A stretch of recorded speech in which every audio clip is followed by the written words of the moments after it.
When I picked up the phone to ask my son Max when his wedding would be, my daughter-in-law Lena looked me right in the eye and said with a chilling smile, "Oh, we already got married yesterday. We only invited special people." The words hit me like a bucket of ice water. Special people. I, who for 3 years had paid their monthly rent of $500, bought every piece of furniture in their house, and filled their refrigerator when they had nothing to eat. I was not a special person. I stood there in the living room of my own house, holding the phone as if it weighed 1,000 pounds, watching my son avoid my gaze while Lena made herself comfortable on the sofa I had bought for them. The pale pink dress I had picked out for her wedding hung uselessly in my closet, along with the new shoes and the illusion of being part of the most important day of my only son's life. I had spent $200 on that dress, thinking about how nice I would look in Max's wedding photos in which I would never appear. For weeks, I had planned every detail. I had put money aside to give them $1,000 as a wedding gift. I had called my sister Diana in Chicago to tell her the good news. I had cleaned my house from top to bottom, thinking they might come celebrate with me after the ceremony. All of that collapsed in a second with those 4 poisoned words, "Only special people." Max finally lifted his gaze and said in a rehearsed-sounding voice, "Mom, it was an intimate thing, very small, just the 2 of us, and the witnesses." But I knew it was a lie. I saw the photos on social media. I saw Lena's parents proudly posing next to the bride and groom. I saw her siblings toasting with champagne. I saw Lena's white dress, which I had helped finance with the $800 I had given her last month for her personal expenses.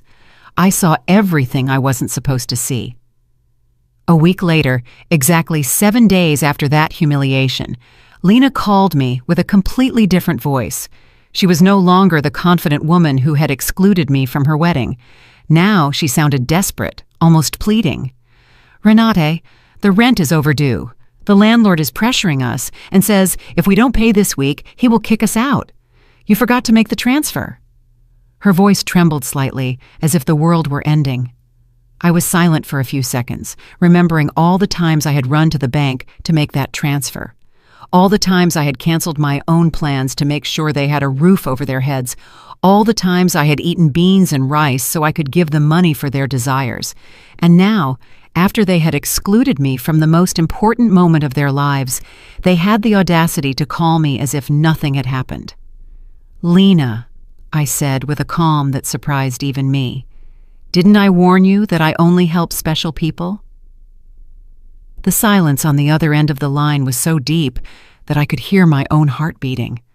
For the first time in years, it was not I who was trembling, but her. "Renate, I don't understand," she stammered. "We were always special to you. You're like a second mom to me." Lies. All lies.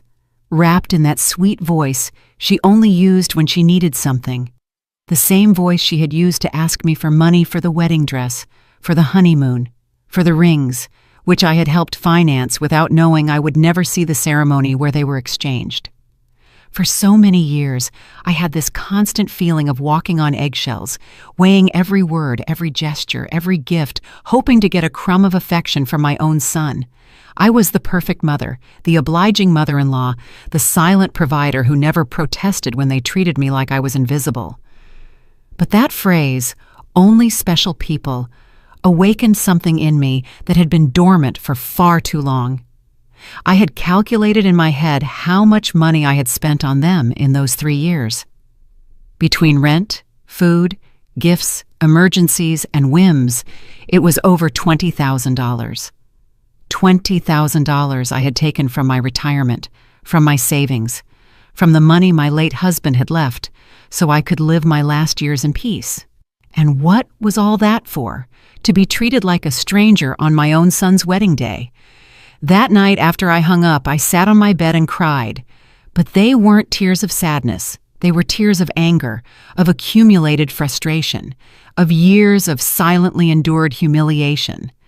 I cried for all the times they made me feel that my love was a burden, my presence a hindrance, my money the only thing I had to offer. I cried for the foolish mother I had been, for the woman who had lost herself trying to be indispensable to those who considered her dispensable. When I woke up the next morning, something inside me had changed. It was not just the pain of betrayal, it was something deeper, colder. I stood up and looked at myself in the bathroom mirror. The same tired eyes as always, the same wrinkles that told stories of years of giving love without getting it back. But there was something else in my gaze, a hardness I didn't recognize, a determination that had been buried under years of compliance. I went to the kitchen and made coffee, as I had every morning for 40 years, but this time I didn't think about calling Max to ask how he had slept. I didn't check my phone in anticipation of a message from him apologizing for the previous day's humiliation. For the first time in a long time, I was my own first concern of the day. I sat at the table where I had so often planned surprises for them, counted bills for their expenses, and cried silently when they treated me with indifference. Now, this table would be a witness to something completely different. I took out my checkbook, my bank statements, and started to do the math. I wanted to see, in exact numbers, the extent of my own foolishness. Monthly rent of $500 multiplied by 36 months was $18,000. Food and supplies, approximately $200 a month, was another $7,200. Birthday gifts, Christmas gifts, anniversary gifts, at least $3,000. Lena's medical emergencies, $800. The car loan they never paid me back, $2,500. The air conditioner repair in their apartment, $600. The living room furniture, $1,200, $33,400. That was the exact sum of my generosity. $33,400 I had wasted from my husband's inheritance, from my pension, from the savings I had put aside penny by penny for decades of honest work. All that money thrown out the window to keep two adults comfortable who couldn't even pretend to respect me. The phone rang, and I saw Max's name on the screen. Normally, my heart would have pounded as I ran to answer, hoping he would finally apologize and explain that everything had been a misunderstanding. But this time, I let it ring once, twice, 3 times. Finally, it fell silent, and I continued drinking my coffee as if nothing had happened. 10 minutes later, it rang again. This time, it was Lena. I let it ring too. Then a text came from Max. "Mom, please answer. We need to talk." I deleted the message without replying. At 2 o'clock in the afternoon, I decided to go for a walk. I hadn't done that in months without a specific purpose, without an errand related to them. It was always the bank for transfers, the supermarket to buy them something they needed, the pharmacy for Lena's medications.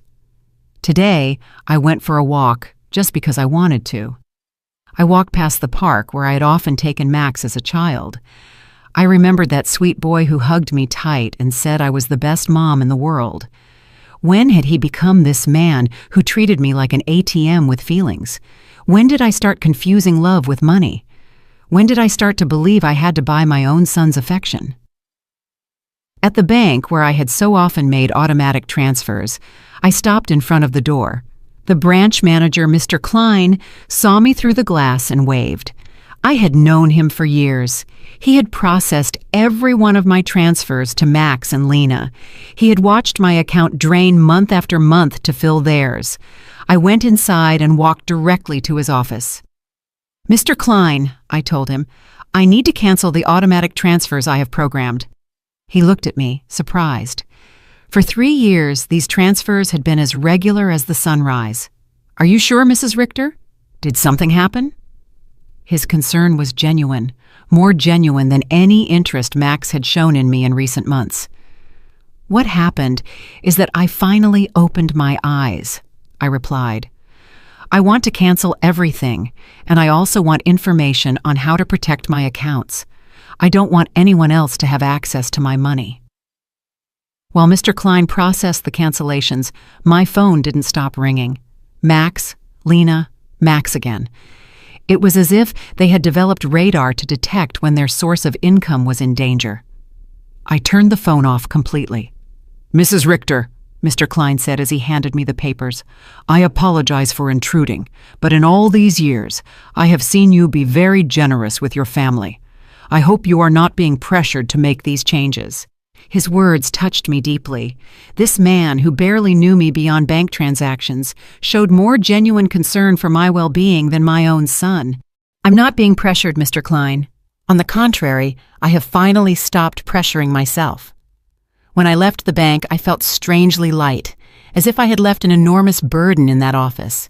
For the first time in years, my money was entirely mine. I had no financial obligations to people who saw me as a resource instead of a person. I went home and thought about all the things I hadn't done to please Max and Lena, the trips I hadn't taken to save money for them, the friends I no longer saw because I was always available for their emergencies, the hobbies I had given up because every dollar I spent on myself was $1 less for their needs. When I got home, I found 3 cars parked in front of my door, Max's, Lena's, and one I didn't recognize. I could see movement inside my house through the windows. My blood ran cold. They had keys.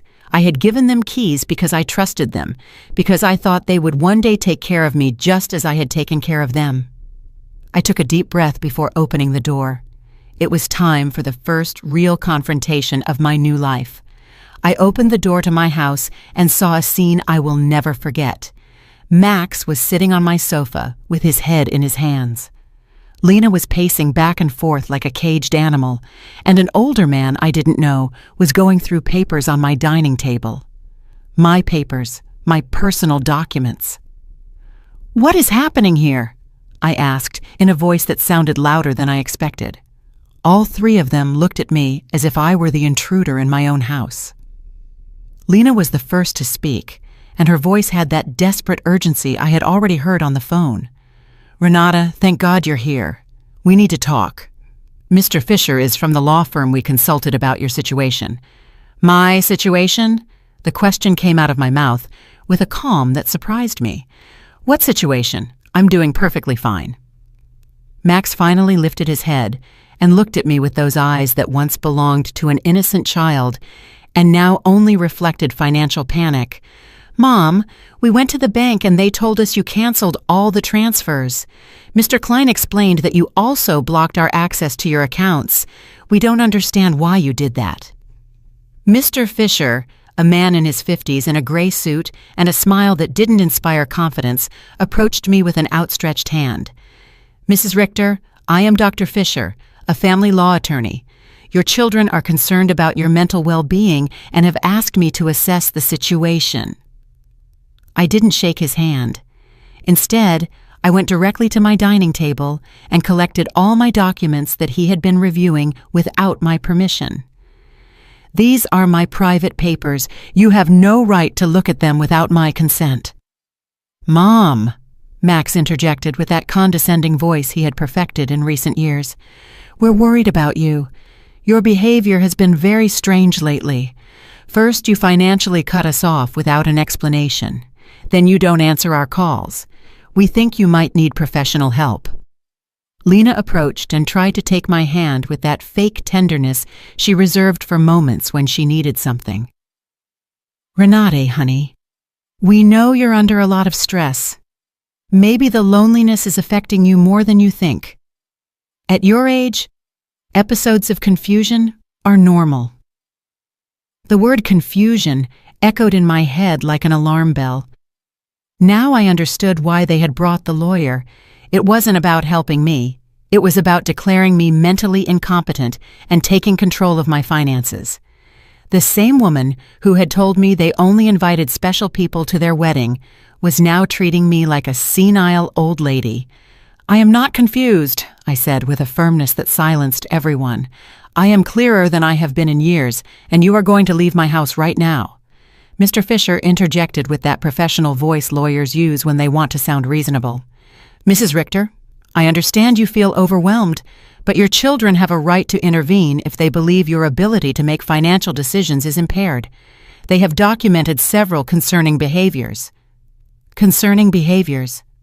The laugh that came from my throat was hoarse, almost cruel. Like what? Deciding that my money belongs to me? Deciding to no longer finance the lives of 2 adults who treat me like trash? Lena jumped up as if I had slapped her. "We never treated you badly.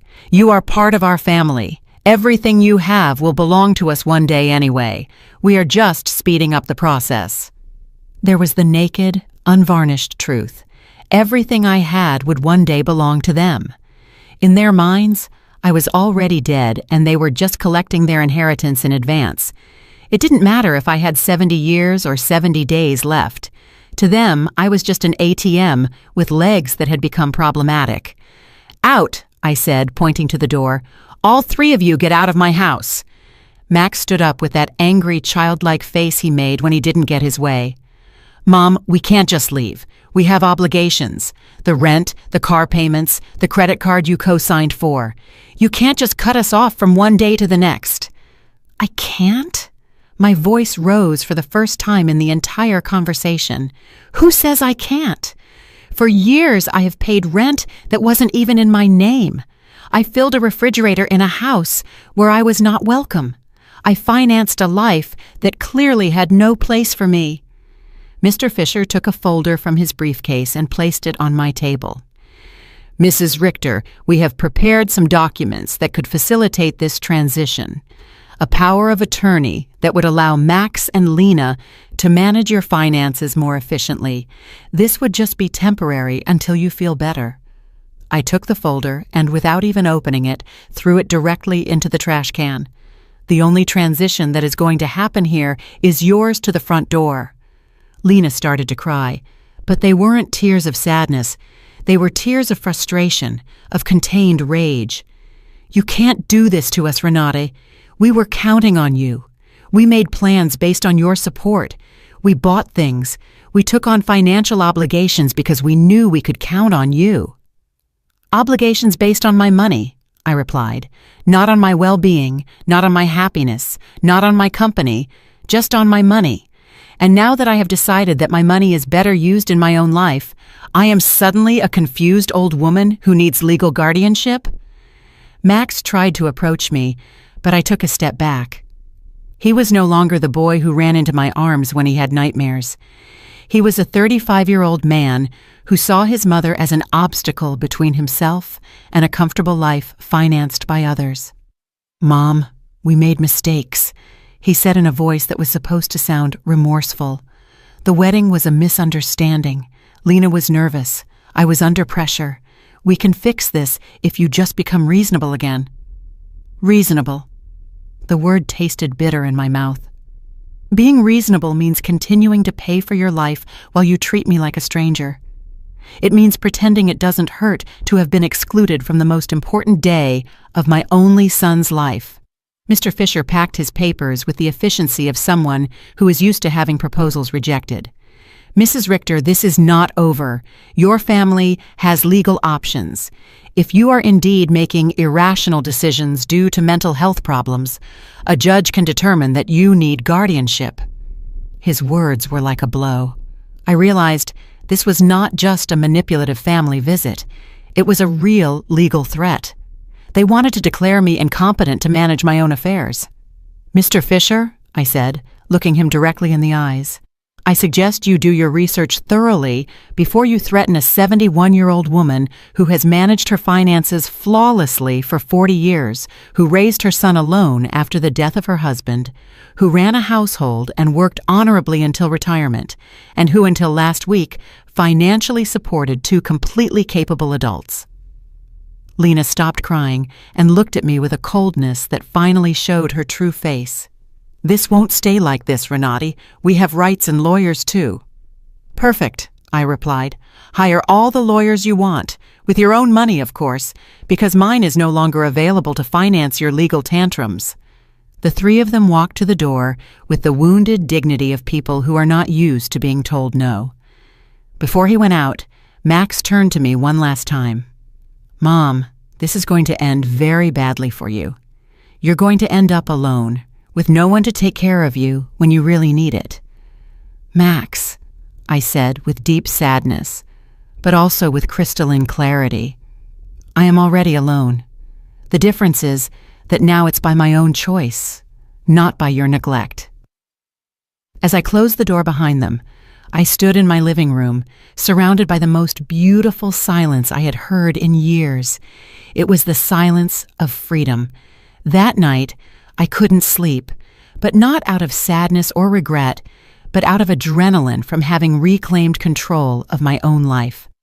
I lay awake in bed, planning my next steps like a general preparing for a battle. If Max and Lena wanted to fight, I would give them a war.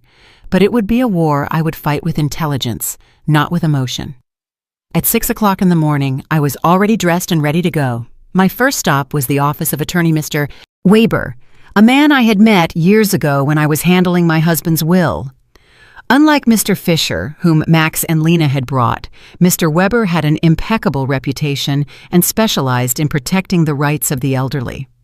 "Mrs. Richter," he told me as I explained the situation, "what your children tried to do yesterday is more common than you think. It's called elder financial abuse, and it's a federal crime. The fact that they entered your house without permission and reviewed your private documents also constitutes a violation." His words both calmed and worried me. They calmed me because they confirmed I wasn't crazy, that what had happened was truly abusive. They worried me because I realized the situation was more serious than I had thought. "We have to document everything," Mr. Weber continued. "Every transfer, every gift, every time they pressured you for money.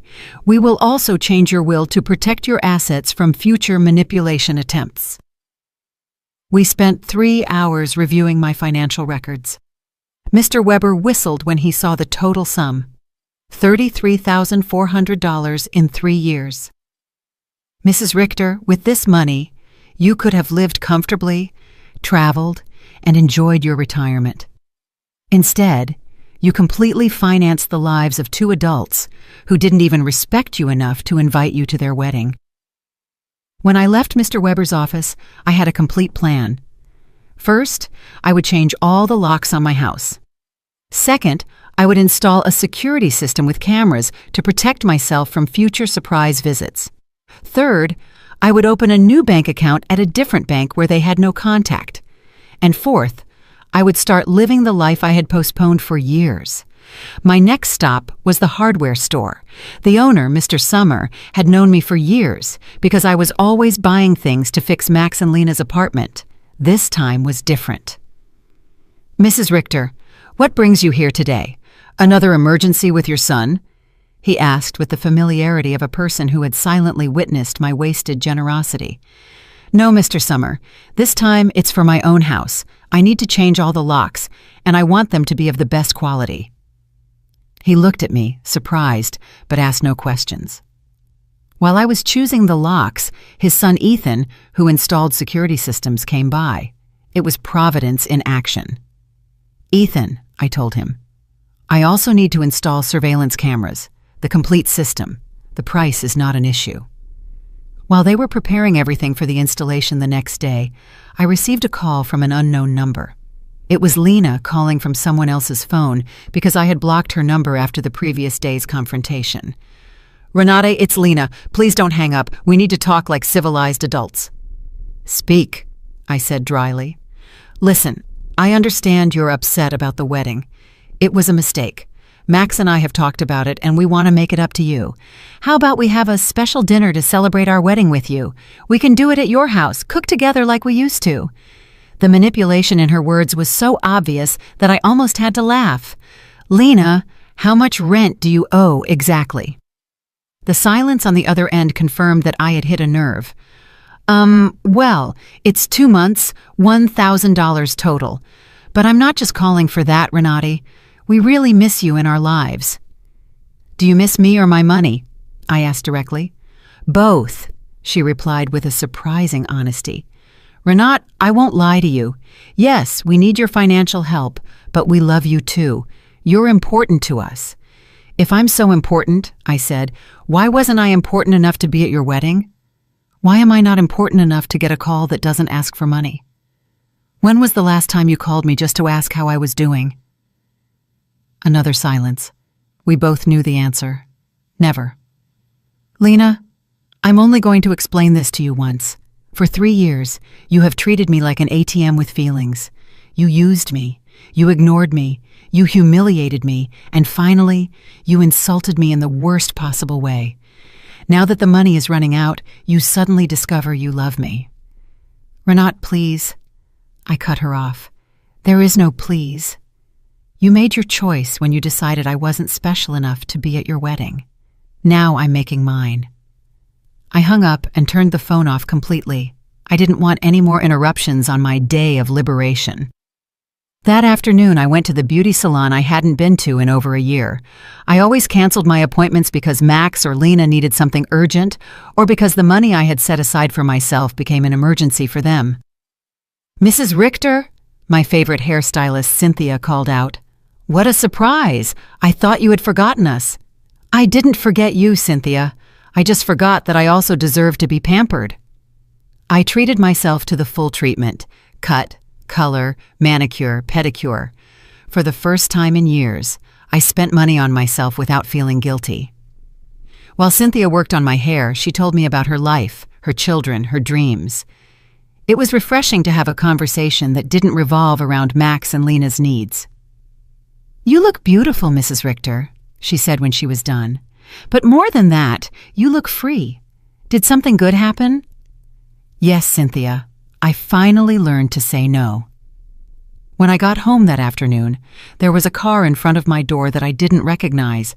My heart raced for a moment, thinking Max and Lena might have come back with reinforcements. But as I got closer, I saw an older woman sitting on the steps of my porch. "Mrs. Richter?" she asked as I got out of the car. "Yes, that's me. Can I help you?" "I'm Eleanor Brooks. I live next door. We've been neighbors for years, but we've never had a chance to talk. Yesterday I heard very loud voices in your house, and I got worried. Is everything okay?" Her sincere concern touched me deeply. Here was a stranger who showed more interest in my well-being than my own son. "Come in, Mrs. Brooks. I'll make you a coffee, and I'll tell you a story you won't believe." While I was making coffee, I told her the whole situation. Eleanor listened without interrupting, nodding occasionally, and when I finished my story, her eyes were filled with tears. "Mrs. Richter," she said, "you did the right thing. I went through something similar with my daughter 5 years ago. I also thought it was my duty to finance her adult life. I also believed they wouldn't love me if I didn't give them money. What happened? I cut off the money when I realized they only called me when they needed something. At first it was terrible. They threatened me, emotionally blackmailed me, tried to make me feel guilty. But after 6 months, my daughter called to genuinely apologize. Now we have a real relationship based on love, not on money." Her words gave me hope and confirmed that I had made the right decision. "Do you think Max and Lena will understand one day?" "Maybe yes, maybe no," she answered honestly. "But that's no longer your responsibility, Mrs. Richter. Your responsibility now is to live your own life."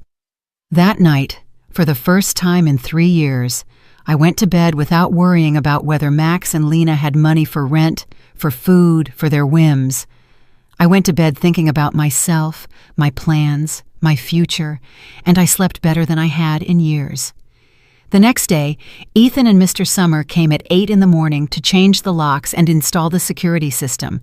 While they worked, my phone didn't stop ringing from unknown numbers.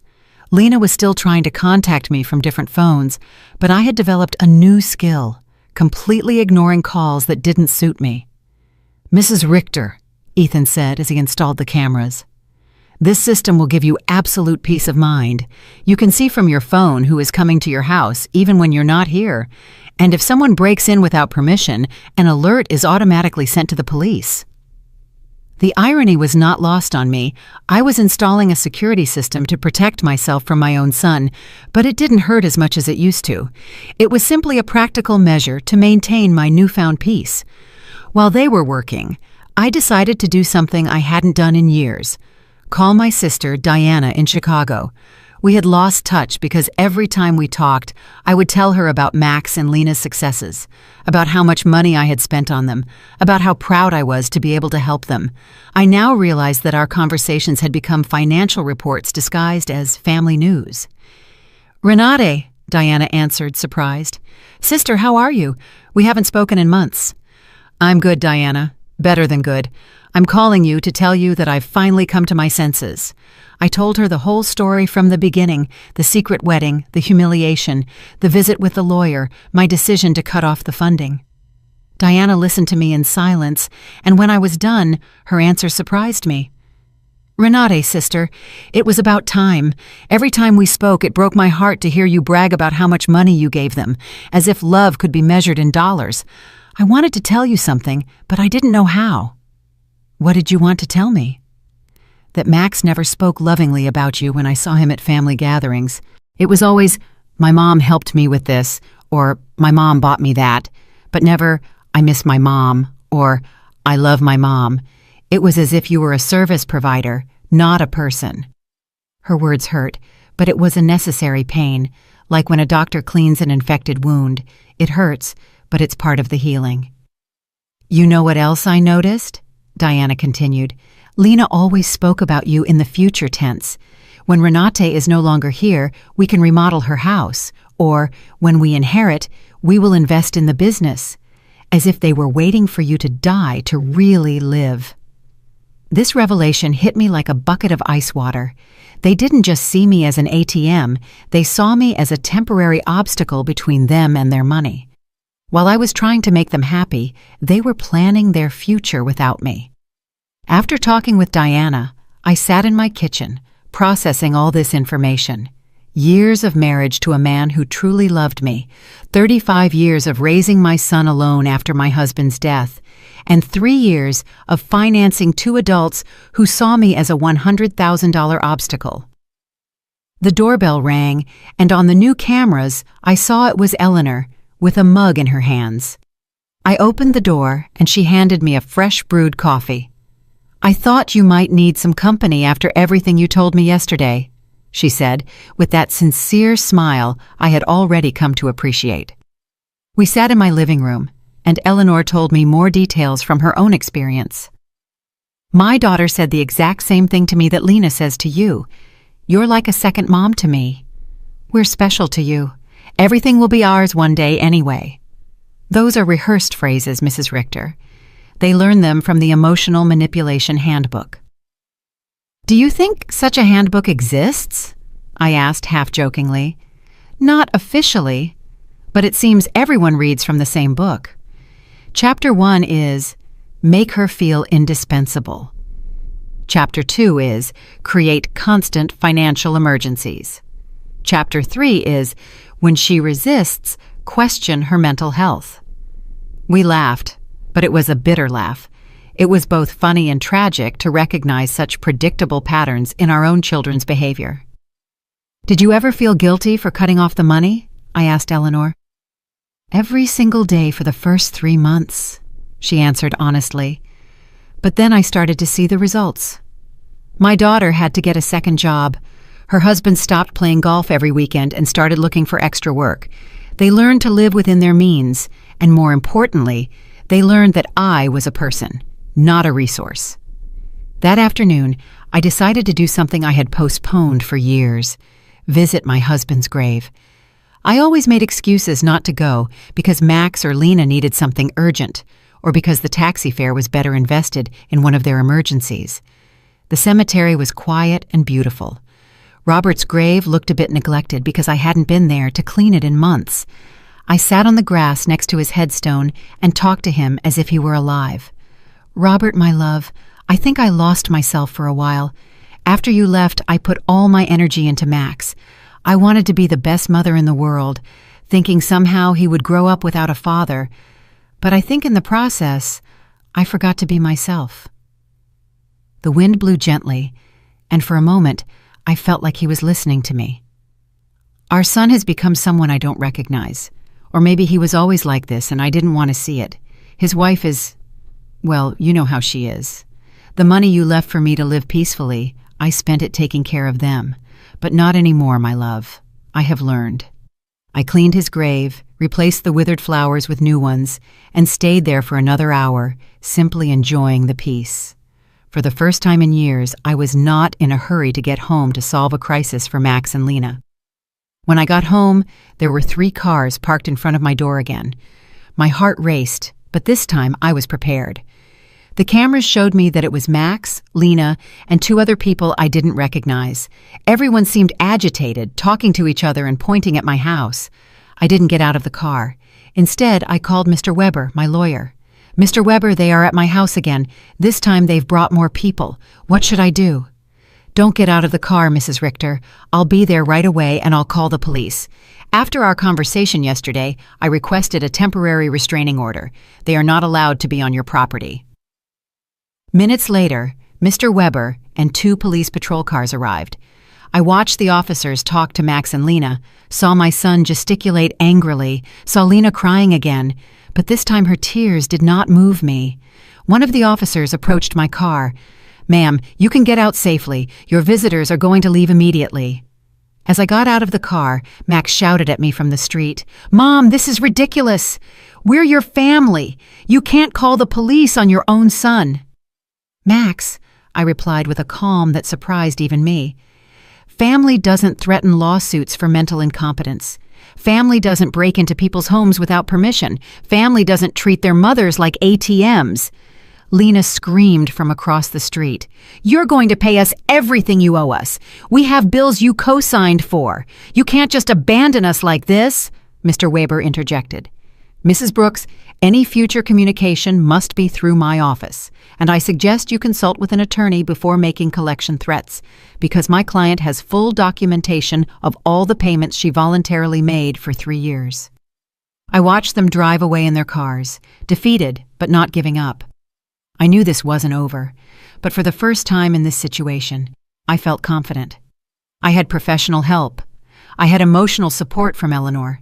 And more importantly, I had mental clarity about what was right and what was wrong. That night, Eleanor invited me to her house for dinner.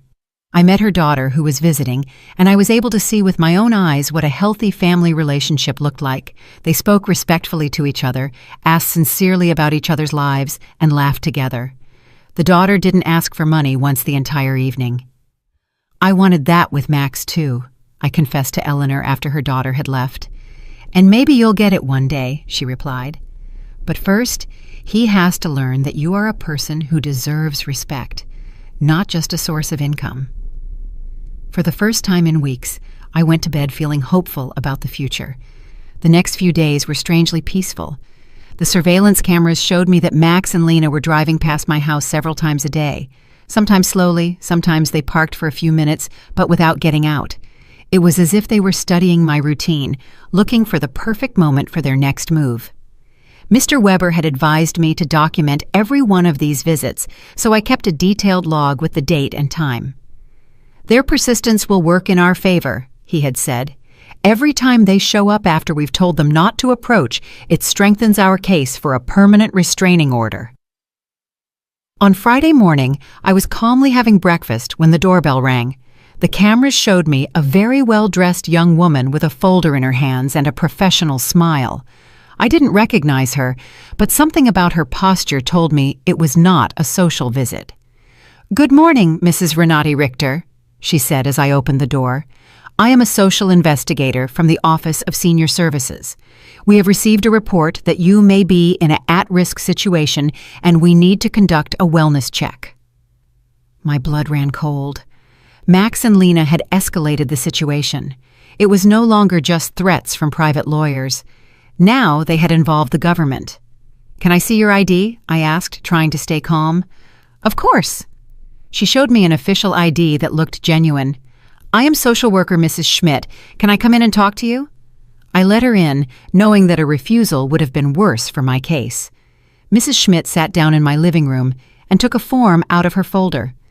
"Mrs. Richter, we have received reports that you have shown significant changes in your financial behavior, that you have cut off communication with your family, and that you have shown signs of paranoia by installing unnecessary security systems.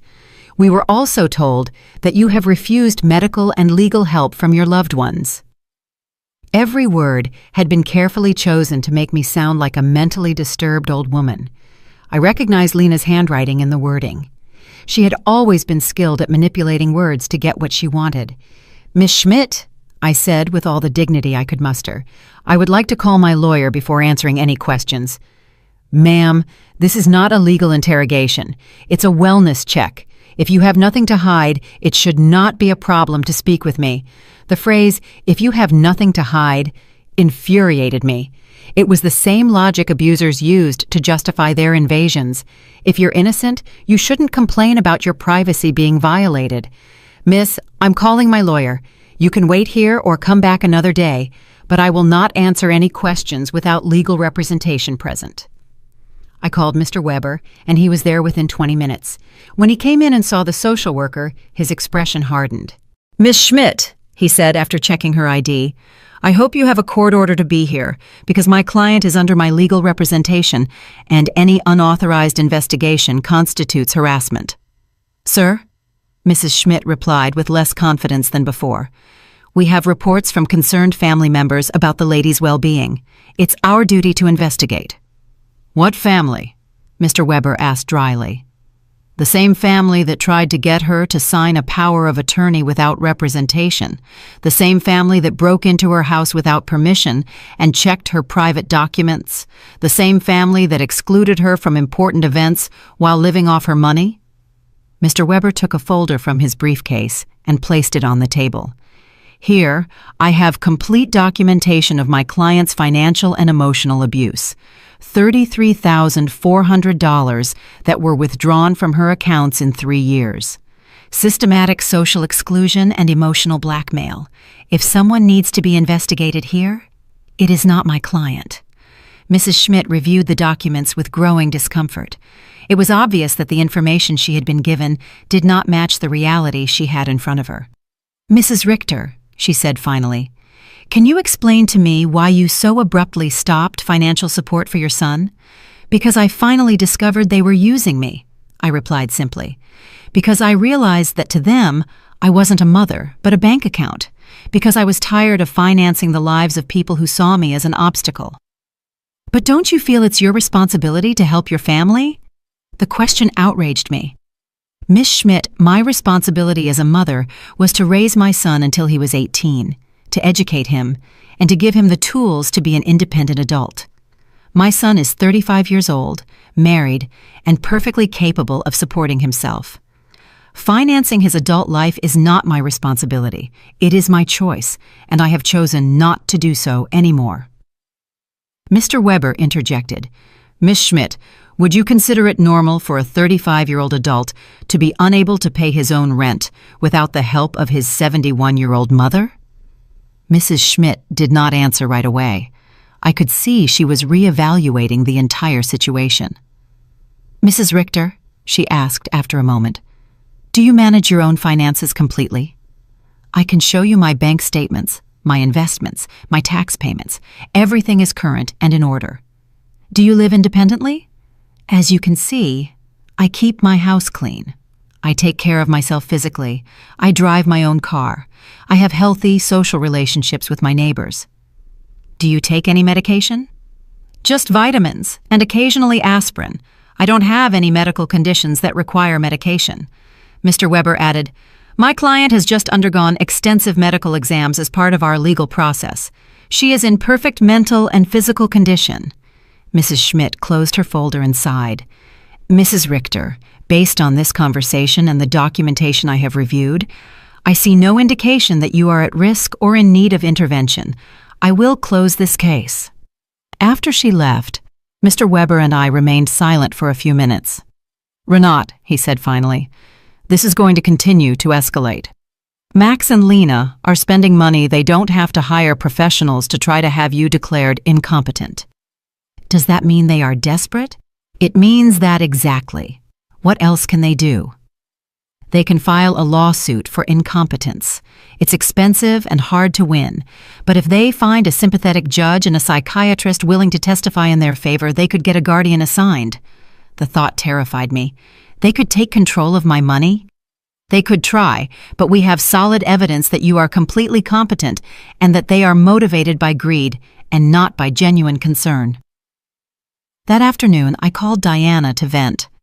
"Sister," she said after hearing my story, "do you notice how far they are willing to go for money? They are risking family relationships, spending money on lawyers and doctors, destroying their own reputation. all to get access to your bank account again." Her words made me think.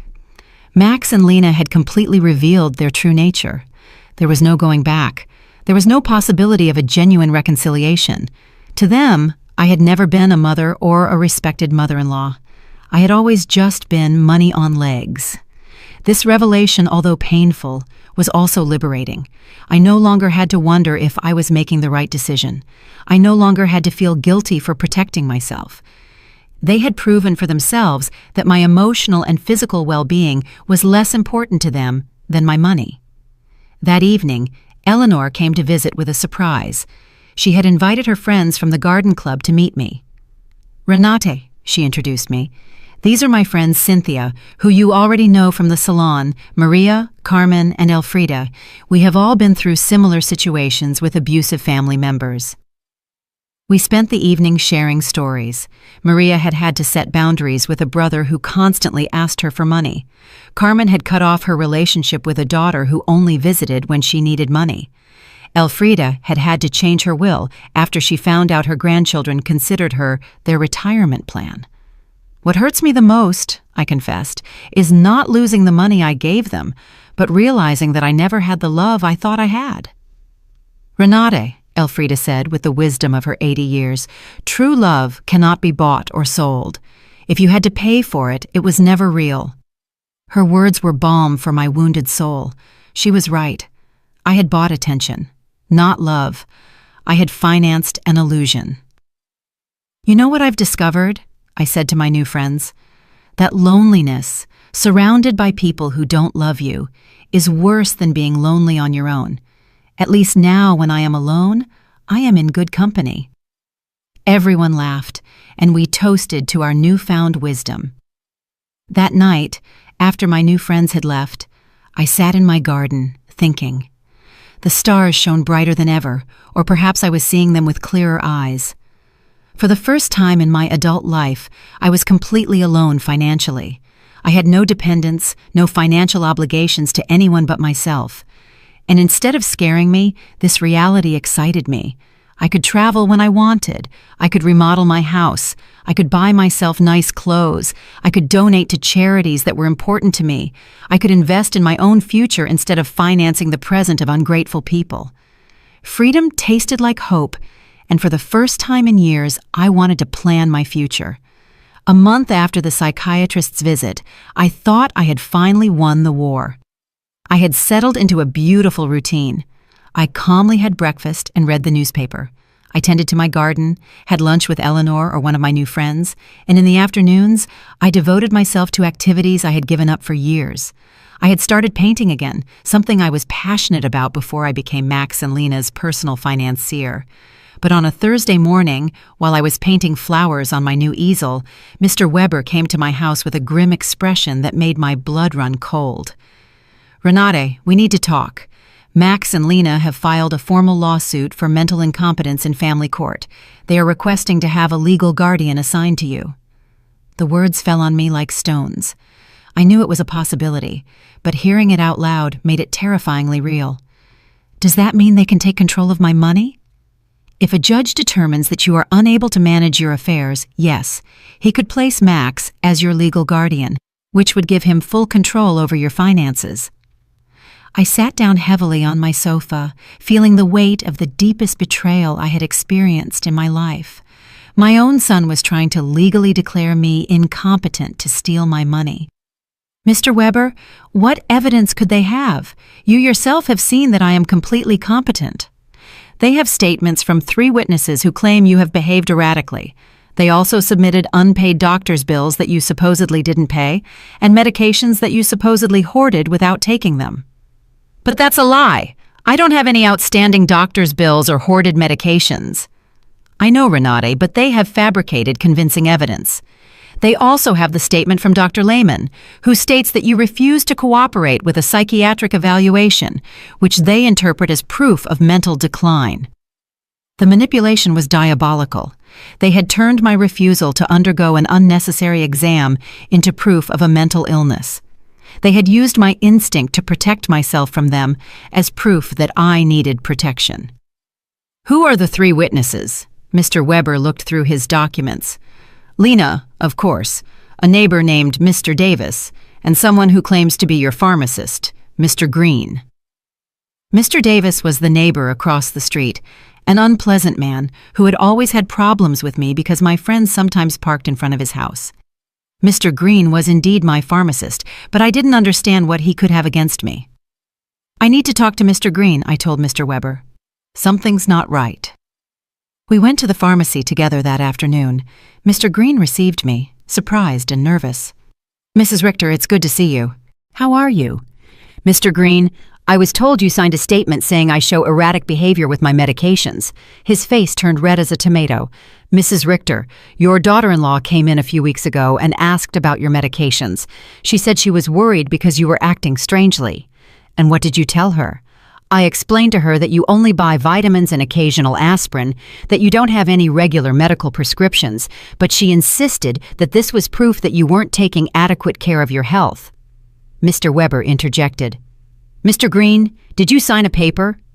She brought a document that said I was confirming that Mrs. Richter had irregular medication purchases. I thought it was for her health insurance or something. I didn't know it was for a lawsuit.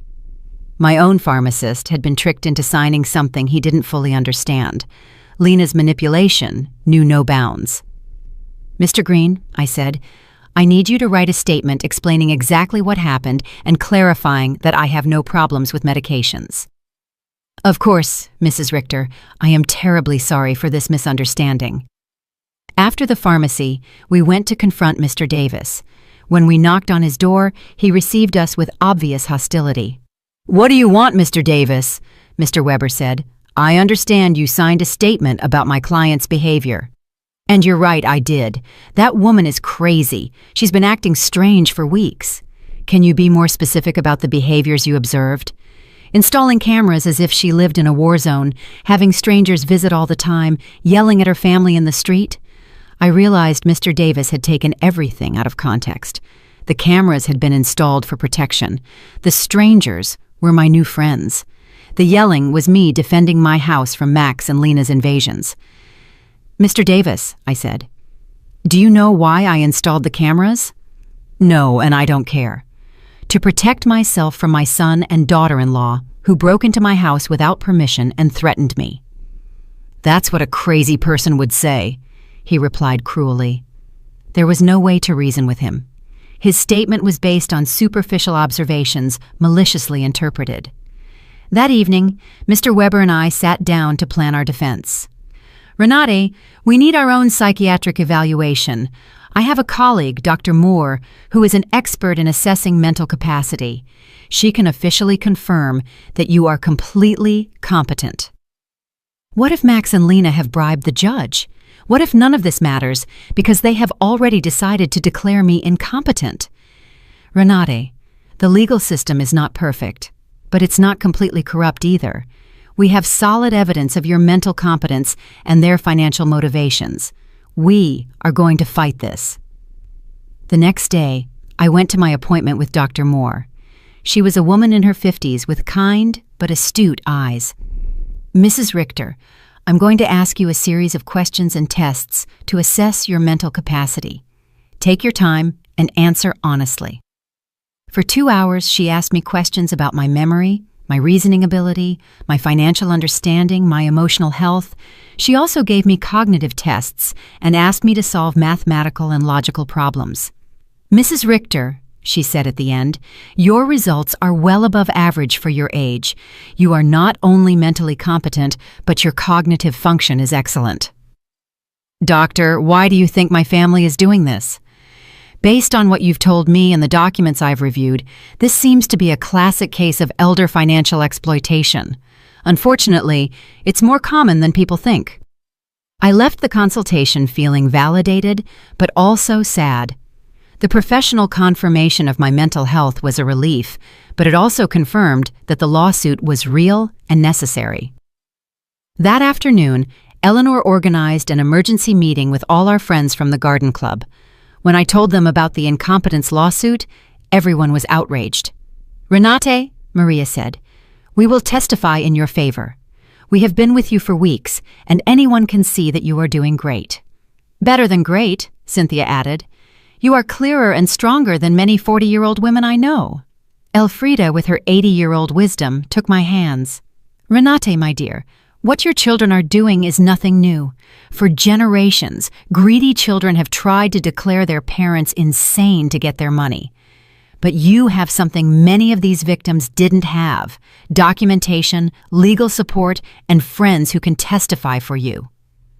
Her words gave me hope. I was not alone in this fight. I had an army of strong women who had witnessed my transformation firsthand.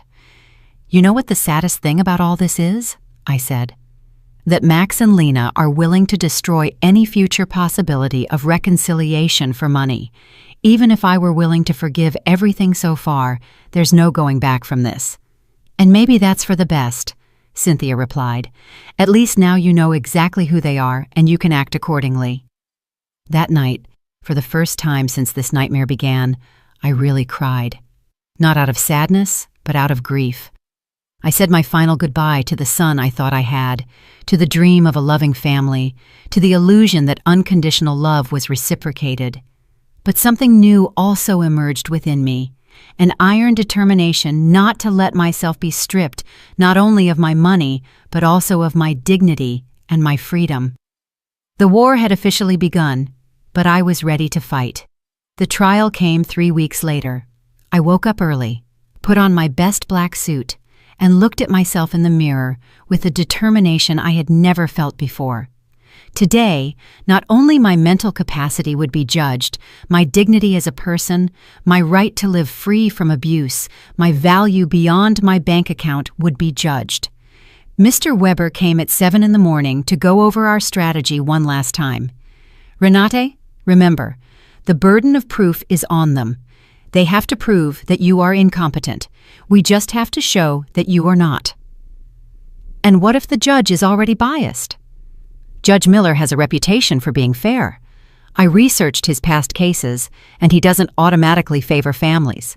He is dedicated to protecting the rights of the elderly." We arrived at the courthouse at 9 in the morning. In the hallway, I saw Max in a new suit that he probably bought for the occasion, and Lena dressed in black as if she were at a funeral. Maybe it was one, the funeral of our family relationship. When our eyes met, Max avoided my gaze, but Lena held my gaze with a coldness that confirmed that for her, this was just a business transaction. Their lawyer was an older, elegant man with the kind of confidence that comes from winning similar cases before. When he began his opening statement, his strategy was clear: to portray me as a confused old woman who had been manipulated by strangers to alienate me from my loving family. "Your Honor," he said in a solemn voice, "Mrs. Renate Richter has shown a clear mental decline in recent months. She has cut off all financial support for her family without a rational explanation. She has installed unnecessary security systems due to paranoia, and has isolated herself from her loved ones under the influence of neighbors and lawyers who are obviously taking advantage of her vulnerable situation." Every word had been carefully chosen to make my self-empowerment sound like dementia, and my freedom sound like external manipulation. Then they called their witnesses. Lena was the first to testify, and her performance was Oscar-worthy. She cried as she described how I had completely changed, how I had become hostile and paranoid, how I had isolated myself from the family that loved me. "Your Honor," she said in a trembling voice, "Renate has always been like a second mom to me. Seeing her mental decline has been devastating. We just want to help her get the care she needs." Lies, wrapped in convincing tears.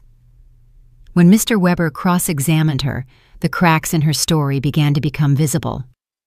"Mrs. Schuster, can you tell the court, when was the last time you called my client without asking for money?" Lena stammered. "Well, we always talked about many things. Can you give me a specific date?"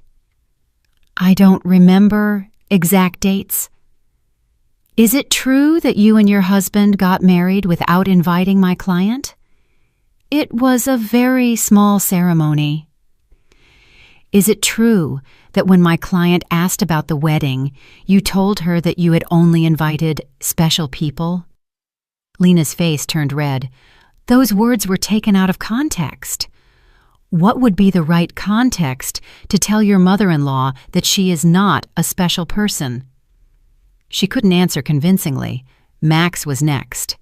Seeing him on the witness stand, swearing to tell the truth while preparing to lie about my mental health, was one of the most painful moments of my life. This was the boy I had raised alone, the one I had dedicated my entire life to. My mom has always been very generous with us, he testified. But lately, she has become erratic and irrational. We believe she is being manipulated by people who are taking advantage of her. When Mr. Weber cross-examined him, the mask fell completely. Mr. Richter, how much money have you received from your mother in the last 3 years? I don't know the exact amount. Does $33,400 sound about right? Maybe. She's always been generous. And how many times have you visited your mother without asking her for money? The silence was deafening. Is it true that you and your wife broke into my client's house without permission and checked her private documents? We were worried about her. Is it true that you brought a lawyer to pressure her into signing a power of attorney? We wanted to help her manage her finances. Do you, at 35 years old, need the help of your 71-year-old mother to pay your rent? Max couldn't answer with dignity. Mr. Davis testified about my supposed erratic behaviors, but when Mr. Weber asked him for details, he admitted that he had never spoken to me directly and that all his information was based on superficial observations. Dr. Lehman testified that my refusal to undergo an evaluation was proof of mental decline. But Mr. Weber submitted the documentation of our evaluation with Dr. Moore, which completely refuted his conclusions. Then it was our turn. Mr. Weber first called Mr. Green, my pharmacist, who explained how he had been tricked into signing a statement that distorted my medication buying habits. Dr. Moore testified about my excellent mental state and presented the results of the cognitive tests, which had been flawless. Mr. Summer from the hardware store testified about my mental competence and explained that my decisions to cancel automatic transfers were completely rational and had been processed correctly. Eleanor and my friends from the garden club testified about my clarity, my newfound vitality, and my ability to maintain healthy social relationships. Finally, it was my turn to testify. I stood up with dignity and walked to the witness stand, feeling the weight of 71 years of experience, of wisdom gained through pain, of strength discovered in adversity. Mr. Weber guided me through my testimony, letting me tell my whole story. The $33,400 spent in 3 years, the humiliation of being excluded from the wedding, the constant emotional manipulation, the violation of my privacy, the legal threats. Mrs. Richter, Mr. Weber finally asked, why did you decide to stop financial support for your son and daughter-in-law? Because I finally understood that what I was getting from them was not love, I replied in a clear, loud voice. It was a commercial transaction disguised as a family relationship.